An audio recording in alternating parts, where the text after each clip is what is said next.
İmam Həsən Əskər İslamı bir nəfər həbsxanada olanda işgəncə eləyirlər. Həbsxana ona çox ağır olur. Ona işgəncələrdən aman vermirdilər.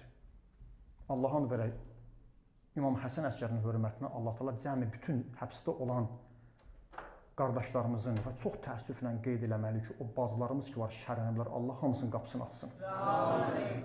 Yəni, bugün doğrudan da həbsə düşənlər bilər, bir xanımın həbs olmağı nə deməkdir?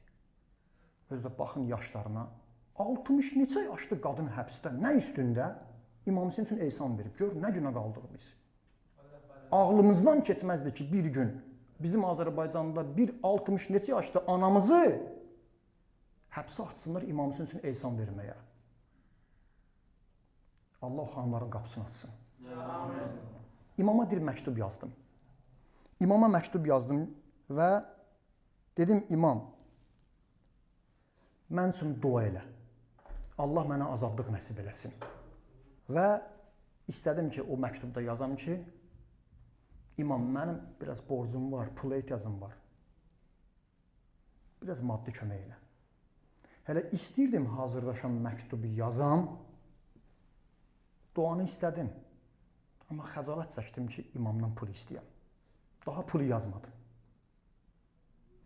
Həbsxanadan məktubu göndərdim imama. İmam, gördüm məktubun cavabında mənə bunu yazıb. Bu günləri zöhr namazını evdə qalacaqsan. Qeybdən xəbər verdi. Bugün inşallah. Zöhr namazını hardasan? Evindəsən.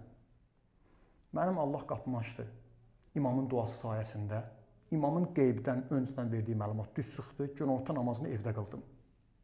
Amma evə çatanda, axı mən utanmışdım, imama pul yazmamışdım axı. Gördüm ki, imam mənim evimə pul göndərib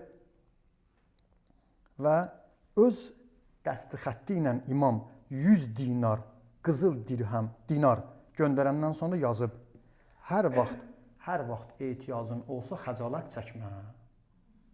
Necə imamımız var bizim? Mən utanmışdım, pulu yazmamışdım.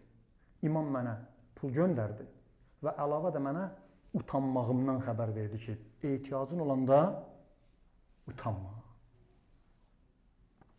Həqiqətən, bizim Əhl-i Beyt imamlarımızın şiələrə olan diqqəti bugün də var, qardaşlarım. Bu İmam Həsən Əskərinin oğlu, zəmanəmizin imamı, Mövlamız, ağamız, özü də illərlə qeybət zindanındadır, alimlər demişkən.